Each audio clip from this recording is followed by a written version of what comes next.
hari ini kita belajar 2 in 1. Dua perkara dalam satu. Apa? Kita belajar tata bahasa melalui karangan. Tapi karangan ini saya beri dalam bentuk ayat demi ayat. Ayat demi ayat kita buat dulu. Lepas tu kita pindah jadi karangan. Okey, tengok. Tengok apakah perkataan-perkataan yang perlu diisi di tempat-tempat kosong yang saya beri ini. Nombor 1, ini cerita nenek. Kamu semua suka nenek? Ya.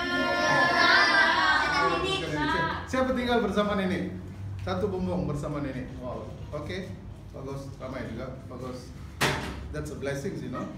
That's a blessing. 3 generation living together. It's a great blessing. Okey, kita tengok nombor 1. Nenek saya berasal dari. Tadi saya nampak ada yang tulis daripada, ada yang tulis di. Tempat mesti guna dari. Masa mesti guna dari. Arah mesti guna dari. Okey. So dari Ipoh, Perak, full stop. Ipoh, Perak, full stop. All this also missing. I see so many of you tak ada comma. Dan ada yang tulis Ipoh huruf kecil. Ini nama khas kan nama am? Kata nama am, kata nama khas? Nama khas. Jadi mesti huruf besar mesti jelas. Okey. Beliau tinggal bersama dengan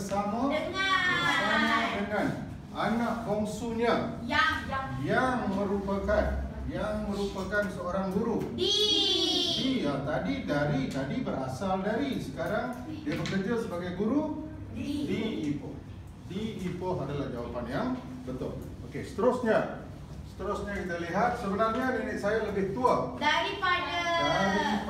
Kalau ada lebih panjang, lebih besar, lebih tua, lebih pendek, semua mesti guna daripada. Okey, semua perbandingan guna lebih tua daripada. Nenek saya yang berumur boleh, berusia pun boleh. Berusia 73 tahun. Tengok, dalam soalan pemahaman, once they give you 73 tahun dalam soalan pemahaman, dia akan letak Datuk berusia 74 tahun. Right or wrong? Wrong. Sekarang kamu kata nenek saya lebih tua daripada Datuk. So dia bagi dalam pemahaman tu dia bagi umur nenek ialah 72 tahun. Is it right? Wrong. You should know. You should think, you know, just these numbers, you should think how the numbers make sense. You should know yang mana lebih, yang mana kurang. Okey? Ini sebahagian daripada soalan yang boleh keluar dalam pemahaman. Okey, seterusnya saya bagi 2 tempat kosong. Nenek sudah lebih tua daripada Datuk. Maknanya nenek mungkin 74, 75 tahun, lebih tua. So, namun begitu, dia sehat. Saya kata apa? Saya kata dia sehat, aktif. So, namun begitu nenek saya masih sehat dan aktif. Sehat dan aktif dalam kehidupan sehariannya. Kehidupan seharian. Satu ungkapan yang cukup penting yang kamu kena tahu. Boleh guna dalam banyak karangan. Kehidupan seharian. In English we say in daily life. Okey, seterusnya. Nenek saya gemar memasak dan untuk kuih muih, perkataan yang sesuai ialah membuat kuih muih yang cukup sedap. Cukup tak apa? Cukup ni satu lagi cara untuk guna perkataan sangat. Rumah sink. Rumah super sink. Cukup besar. Cukup besar maknanya? Sangat besar. Itu faham. Okey. Seterusnya di kampungnya, beliau dikenali sebagai. Ya, ini saya nampak ramai yang salah ni. Sebagai kamu tak tahu guna. Dikenali sebagai Makcik Mina dan disukai ramai. She is favorite or not? Yes. She is very favorite in her kampung. She is very favorite. Disukai ramai. Datuk saya sangat sayang. Ini ramai yang salah. Sayang akan, cinta akan, perlu akan. Okey? So sayang akan maknanya menyayangi lah. Maksud ini ialah menyayangi.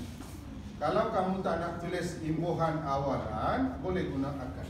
Sama juga cinta akan, mencintai. Okey? Datuk saya sangat sayang akan nenek dan Yes, dan selalu membantunya Di. di dapur. Dan selalu membantunya di dapur. Boleh faham? Okey, seterusnya last one. Datuk berusia berapa tahun? 73 tahun. So di sini. Ya, walaupun. One word or two words? One word. One word. Walaupun berusia 73 tahun. Kena ada apa? Koma. Datuk saya masih bekerja. Saya nampak tadi ramai tulis bekerja. Wrong. Totally out. So, imbuhan totally out. Okey, jaga. Bekerja sebagai seorang kerani di sebuah bengkel kereta. Tahu bengkel? Tahu. Apa dia bengkel? Workshop. Okey. Datuk bekerja di sebuah bengkel kereta. Jadi, kita boleh belajar karangan, kita boleh belajar tata bahasa pada masa yang sama. Two in one. Okay? Okay, keep watching Cikgu Sugu's videos. Don't forget to subscribe and have a time, at least 1 week, at least a few hours to watch videos on YouTube. Not only my videos, there's so many bahasa videos. Start watching. Thank you.